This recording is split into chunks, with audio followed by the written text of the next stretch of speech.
مرحبا مرحبا آمد رمضان ہے، کھل اٹھے مرجھائے دل، تازہ ہوا ایمان ہے۔ تجھ پہ صدقے جاؤں رمضان، تو عظیم الشان ہے۔ تجھ میں نازل حق تعالی نے کیا قرآن ہے۔ رمضان مرحبا رمضان مرحبا رمضان مرحبا رمضان مرحبا۔ اعوذ باللہ من الشیطان الرجیم، بسم اللہ الرحمن الرحیم۔ الصلاۃ والسلام علیک یا سیدی یا رسول اللہ وعلی آلک و اصحابک یا سیدی یا حبیب اللہ، یا صاحب الجمال و یا سید البشر، من وجهک المنیر لقد نور القمر، لا یمکن الثناء کما کان حقہ، بعد از خدا بزرگ تو ہی قصہ مختصر۔ مختصر سی میری کہانی ہے، جو بھی ہے آپ کا آپ کی مہربانی ہے۔ جتنی سانسوں نے آپ کا نام لیا، بس وہی میری زندگانی ہے۔ ناظرین محترم، السلام علیکم ورحمۃ اللہ وبرکاتہ۔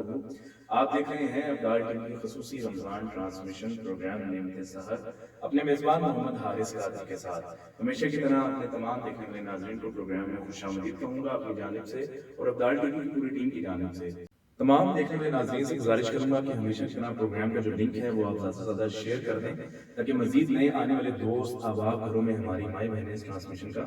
حصہ بن سکیں۔ ناظرین، تو بڑی خوبصورت مہمان آج ہمارے ساتھ اسٹوڈیو میں موجود ہیں۔ سب سے پہلے ہمیں جوائن کیا ہے حافظ محمد عثمان صاحب نے۔ آپ حافظ قرآن بھی ہیں اور بڑی خوبصورت میرے آقا کے ثنا خوان بھی ہیں، اور آپ کے ساتھ ساتھ عالم اسلام کے عظیم مذہبی اسکالر حضرت علامہ مولانا صاحبزادہ محمد عامر عثمان صاحب، آپ کو بھی میں اپنی جانب سے اور ابدال ٹی وی کی پوری ٹیم کی جانب سے پروگرام میں خوش آمدید کہتا ہوں۔ ناظرین محترم، آج 17 رمضان المبارک ہے، اور آج کا جو ہمارا موضوع ہے وہ جنگ بدر کے حوالے سے ہے، اور اسی موضوع پر گفتگو کرنے کے لیے آج علامہ صاحب ہمارے ساتھ اسٹوڈیو میں موجود ہیں، اور پروگرام کا آغاز تلاوت قرآن حکیم سے کرنے کی سعادت حاصل کر رہے ہیں جناب محترم حافظ محمد عثمان صاحب۔ أعوذ بالله من الشيطان الرجيم،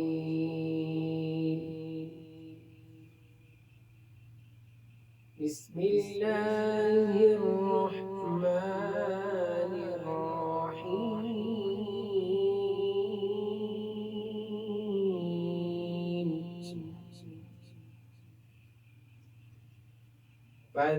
فاذكروني أذكركم واشكروا لي ولا تكفرون.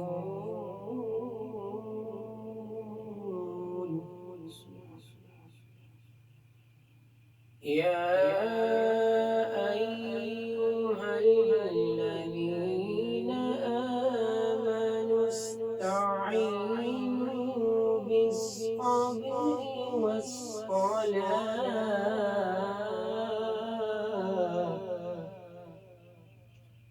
إن الله مع الصابرين.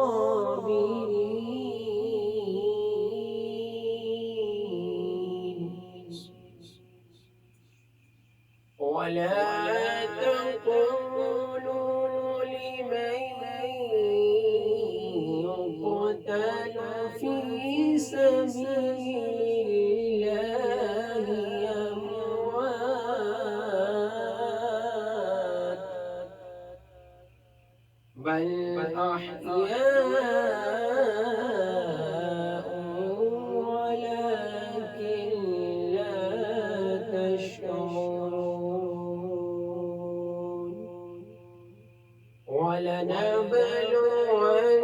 ولنبلونكم بشيء من الخوف والجوع ونقص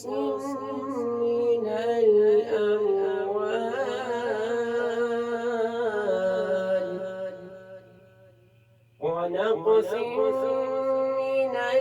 الأموال والأنفس والثمرات،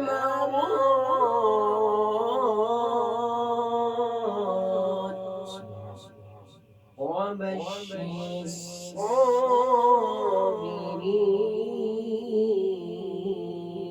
الصابرين الذين إذا أصابتهم مصيبة قالوا إنا لله وإنا إليه راجعون أولئك عليهم صلوات من ربهم ورحمة وأولئك هم المهتدون صدق الله العظيم. ماشاءاللہ بڑی خوبصورت انداز میں جناب محترم حافظ محمد عثمان صاحب تلاوت قرآن حکیم پیش کر رہے تھے. اللہ کریم آپ کے علم و عمل میں مزید برکت عطا فرمائے. ایک دفعہ پھر گزارش کروں گا پروگرام کا جو لنک ہے وہ آپ زیادہ سے زیادہ شیئر کر دیں تاکہ مزید نئے دوست احباب ہماری اس ٹرانسمیشن کا حصہ بن سکیں. ناظرین محترم 17 رمضان المبارک 2 ہجری کو نماز فجر کے بعد رسول اللہ صلی اللہ علیہ وآلہ وسلم نے اپنے جامع سارے صحابہ کرام رضی اللہ تعالیٰ عنہ کو جہاد کی تلقین فرمائی. یہ جنگ بدر حق و باطل کا عظیم معرکہ جس میں فرشتے زمین پر اترے اور مسلمانوں کی مدد فرمائی. آج کا جو ہمارا موضوع ہے وہ جنگ بدر کے حوالے سے ہے اور اسی موضوع پر گفتگو کرنے کے لیے ہمارے ساتھ اسٹوڈیو میں موجود عالم اسلام کے عظیم مذہبی اسکالر حضرت علامہ مولانا صاحبزادہ محمد عامر عثمان صاحب. علامہ صاحب کیا کہنا چاہیں گے جنگ بدر کے حوالے سے؟ حامدا ومصليا ومسلما اما بعد فاعوذ بالله من الشيطان الرجيم بسم الله الرحمن الرحيم الصلاة والسلام عليك يا سيدي يا رسول الله وعلى آلك واصحابك يا سيدي يا حبيب الله الصلاة والسلام عليك يا جد الحسن والحسين وعلى آلك واصحابك يا مولانا ومولى الثقلين. حمد و صلاۃ کے بعد انتہائی واجب الاحترام سامعین ذی احتشام السلام علیکم ورحمۃ اللہ وبرکاتہ. آج ہم نعمت سحر ابدال ٹی وی کی ٹرانسمیشن میں آپ کی خدمت میں حاضر ہیں اور میں آغاز گفتگو میں ابدال ٹی وی کی تمام انتظامیہ کا شکر گزار ہوں کہ جنہوں نے آج مجھے یہاں پر مدعو کیا اور 17 رمضان مبارک کے حوالے سے بالخصوص غزوہ بدر کے موضوع پر لب کشائی کرنے کی عزت بخشی ہے. دعا گو کہ اللہ رب العالمین آپ پر اپنا فضل عظیم فرمائے. عالی وقار دوستو، بدر اسلام کی تاریخ کا وہ پہلا معرکہ ہے جو قریش مکہ اور مسلمانوں کے مابین بدر کی وادی میں جو مکہ اور مدینہ کے مابین واقع ہے پیش آیا. قریش مکہ کی طرف سے سپاہ سالار ابو جہل تھا اور مسلمانوں کی طرف سے سپاہ سالار خود آمینہ کے لال حضرت محمد مصطفیٰ صلی اللہ علیہ وآلہ وسلم تھے. اور اس غزوہ کا علمبردار نبی رحمت صلی اللہ علیہ وسلم نے حضرت مولا علی علیہ السلام کو مقرر فرمایا تھا. یہ معرکہ تو ہے لیکن حضرت شیخ ابو عبداللہ بغدادی علیہ رحمہ فرماتے ہیں کہ بدر یہ معرکہ ویسے ہی نہیں بن گیا بلکہ جس غزوہ کا سپاہ سالار خود مصطفیٰ ہو اور اس کا علمبردار مرتضیٰ ہو وہ کبھی پست نہیں ہوا کرتا. وہ تعداد میں تھوڑے بھی ہوں تو اللہ انہیں فتح نصیب فرما دیا کرتا ہے. عالی وقار دوستو، میں بدر کے چیپٹر کو پڑھ کر 3 سبق سیکھ سکا ہوں اور آج وہ تینوں اسباق آپ کی خدمت میں لیے حاضر ہوں. پہلا سبق جو ہمیں بدر کے میدان سے ملتا ہے وہ ہے صحابہ کرام رضوان اللہ تعالی علیہم اجمعین کا اللہ کی ذات پر توکل. کیونکہ صحابہ کرام کسی طاقت کو لے کر کے بدر کی وادی میں نہیں اترے تھے. آپ کے علم میں ہے کہ بظاہر ایک گھوڑا تھا اور 80 اونٹ تھے اور باقی جتنے بھی صحابہ کرام رضوان اللہ تعالی علیہم اجمعین تھے وہ پیدل تھے. آقا کریم علیہ السلام نے ایک اونٹ پر 3 صحابہ کی ڈیوٹی لگا رکھی تھی اور اس کے بعد نہ کوئی زیادہ تعداد میں اسلحہ تھا، نہ نیزے تھے، نہ ڈھالیں تھی. تو پھر کون سی ایسی طاقت تھی کہ جس طاقت نے اپنی سے 3 گنا زیادہ بڑی طاقت کے ساتھ ٹکرانے کا حوصلہ دل کے اندر پیدا فرما دیا تھا۔ تو آپ اگر کتب احادیث اور کتب تاریخ کا مطالعہ کر کے دیکھیں تو یہ بات ہزاروں من الشمس ہے کہ صحابہ کرام رضوان اللہ تعالیٰ علیہم اجمعین کی اللہ کی ذات پر جو توکل تھا، اس توکل نے صحابہ کو میدان بدر میں اترنے پر مجبور کیا۔ وہ جانتے تھے کہ ہمارے پاس اسلحہ نہیں ہے، وہ جانتے تھے کہ ہمارے پاس گھوڑے نہیں ہیں، وہ جانتے تھے کہ جناب ہمارے پاس اونٹ کی تعداد بھی کم ہے، ہم روزے سے بھی ہیں، ہمارے پاس کھانے پینے کو بھی کچھ نہیں ہے، اور دشمن سیر ہو کر کے آئے ہیں، ان کی راتیں عیش و عشرت میں گزر رہی ہیں اور وہ اسلحہ سے لیس بھی ہیں، لیکن اس کے باوجود وہ توکل انہیں میدان میں لا کر کے کھڑا کر گیا، اور ان کا یہ بھروسہ تھا کہ محمد کا خدا سیر ہو کر کے کھائے ہو کر کے آنے والوں کے ساتھ نہیں، بلکہ اللہ رب العالمین محمد کے غلاموں وہ جو روزہ دار ہیں ان کے ساتھ ہے، اور وہی خدا میدان بدر میں انہیں کامیابی سے ہمکنار فرمائے گا۔ عالی وقار دوستو، یہ بات بھی ذہن نشین رہے کہ ایک موقع پر شیطان نے وسوسہ ضرور ڈالا کہ جناب ہمارے پاس پانی موجود ہے، ہمارے پاس کھانے پینے کی چیزیں موجود ہیں، اشیاء خیر و نوش موجود ہے، سواریاں ہیں، اگر آپ حق پر ہیں، آپ سچے ہیں تو یہ ساری نعمتیں آپ کے پاس کیوں نہیں ہیں؟ تو اللہ فرماتے ہیں آپ اگر قرآن مجید فرقان حمید کو پڑھیں، الانفال کا 15واں رکوع پڑھ کر دیکھیے، جس میں اللہ فرماتے ہیں کہ یاد کرو وہ وقت کہ جب ہم نے تم پر غنودگی جناب کی طاری کی اور اس نے آ کر کے تمہیں اپنی لپیٹ میں لے لیا، وہ اس لیے بھی تھا کہ تمہیں وہ اپنی رحمت کے حصار میں لے لے، پھر تم پر پانی برسایا گیا، اور جناب ہم نے تم پر وہ جو شیطانی نجاست حاوی ہو گئی تھی اس کو تم سے دور کیا، اس لیے کہ تمہارے قدم جمے رہے، تم ڈٹ جاؤ اور میرے محبوب جناب محمد رسول اللہ صلی اللہ علیہ وسلم کی مدد کر سکو۔ پھر آپ اس کی تصدیق ابو سلمہ کے اس بات سے کر سکتے ہیں کہ جب مشرکین نے اپنے اس نمائندے کو بھیجا کہ جاؤ جا کر کے دیکھ کے آؤ محمد کے غلام کس تیاری کے ساتھ آئے ہیں، ان کے پاس اسلحہ کتنا ہے، سواریاں کتنی ہیں، ان کے پاس ڈھالیں کتنی ہیں، گھوڑے اور اونٹ کتنے ہیں، اس نے جب آ کر کے یہ چیز دیکھی تو واپس پلٹ کر گیا، کہا بخدا میں خدا کی قسم کھا کے کہتا ہوں مصطفیٰ کے غلاموں کے پاس اسلحہ نہیں ہے، ڈھالیں نہیں ہیں، نیزے نہیں ہیں، گھوڑے اور اونٹ بھی نہیں ہیں، لیکن اس کے باوجود انہوں نے قسم کھا رکھی ہے کہ ہم فتح حاصل کیے بغیر آج گھر کو لوٹیں گے نہیں، انہوں نے قسم کھا رکھی ہے کہ ہم مصطفیٰ جان رحمت پہ اپنی جان آفری کے سپرد کر کے پھر یہاں سے لوٹیں گے۔ اس لیے جہان والوں تمہیں بھی میں یہ کہنا چاہتا ہوں کہ جناب تم سے ٹکرانا مت، وگرنہ تمہارا نام و نشان قیامت تک مٹ جائے گا، اور اللہ رب العالمین انہیں فتح سے ہمکنار کرے گا۔ پھر زمانے نے دیکھا کہ اللہ رب العالمین نے محمد کے غلاموں کو کیسی فتح عطا فرمائی ہے۔ عالی وقار سامعین محتشم، غزوہ بدر سے جو دوسرا سبق ہمیں ملتا ہے وہ ہے صحابہ کرام رضوان اللہ تعالی علیہم اجمعین کا اپنے پیارے آقا جناب محمد رسول اللہ صلی اللہ علیہ وآلہ وسلم سے بالہانہ عشق، وہ طاقت عشق کی تھی، وہ طاقت اطاعت و فرما برداری کی تھی، اتباع رسول کی تھی، کہ جس نے آقا کریم علیہ السلام کے غلاموں کو بدر کے میدان میں فتح سے ہمکنار کیا۔ آپ اگر حضرت سعد ہی کے قول کو لے لیجئے کہ جناب رسالت مآب صلی اللہ علیہ وسلم نے اپنے صحابہ کو اکٹھا کیا اور اکٹھا کر کے مشورہ کیا، بتاؤ کیا کرنا چاہیے، تعداد میں کم ہے، وہ تعداد میں 3 گنا زیادہ ہے، اب ہمیں کیا کرنا چاہیے؟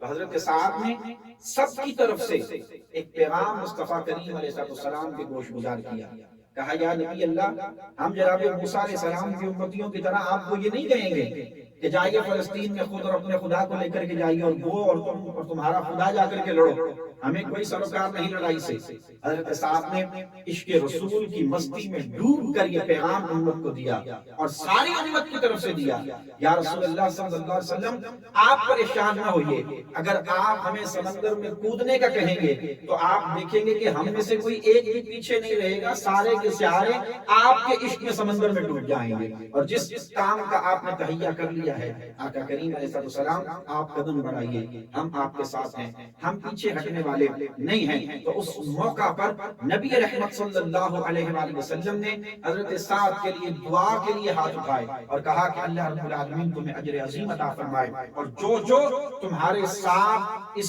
مشن میں ڈٹا رہے گا اللہ رب العالمین کے حضور بالآخر اللہ اسے جنت میں ضرور داخل فرمائے گا۔ علی وقار سامعین محتشم، اگر بدر کے میدان میں آقا کریم علیہ السلام کے صحابہ کا عشق اور دیکھنا چاہیں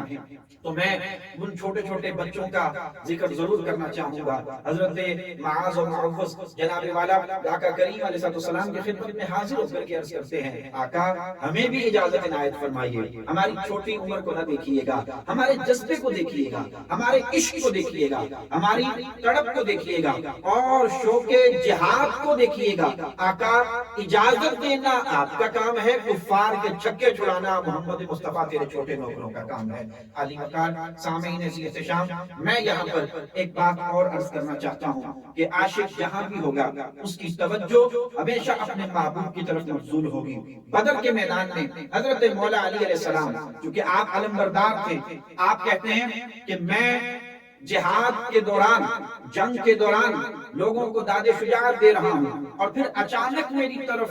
توجہ اس طرف مبذول ہوئی کہ میں اپنے نبی محترم کا بھی حال دیکھوں، وہ کس حال میں ہیں، وہ کہاں تشریف فرما ہیں۔ تو حضرت مولا علی علیہ السلام فرماتے ہیں کہ میں نے جناب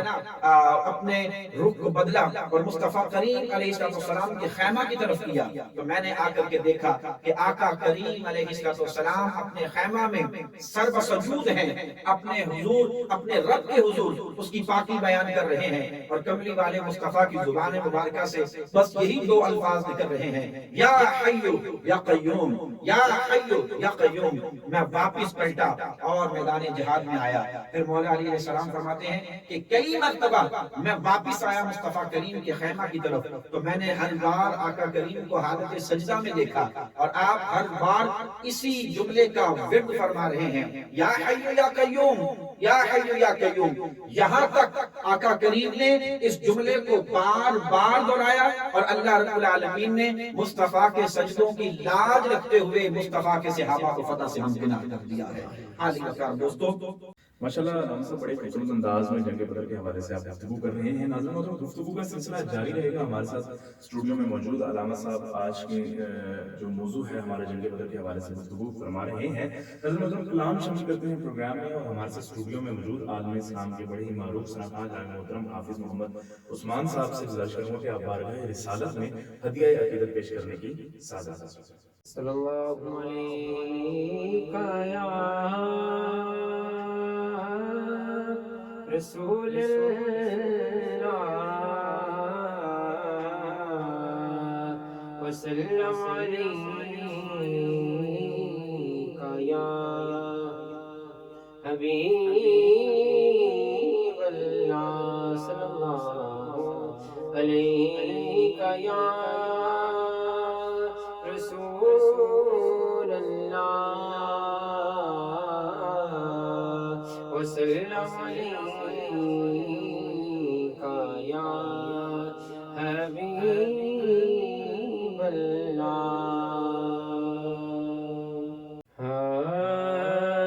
رونق زندگی آپ ہیں، آپ ہیں، رونق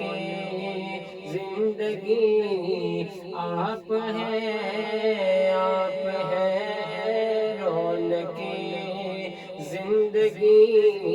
آپ ہیں، آپ ہیں، رونق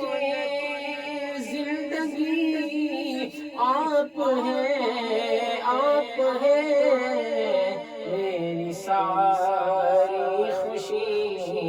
آپ ہیں، آپ ہیں، میری ساری خوشی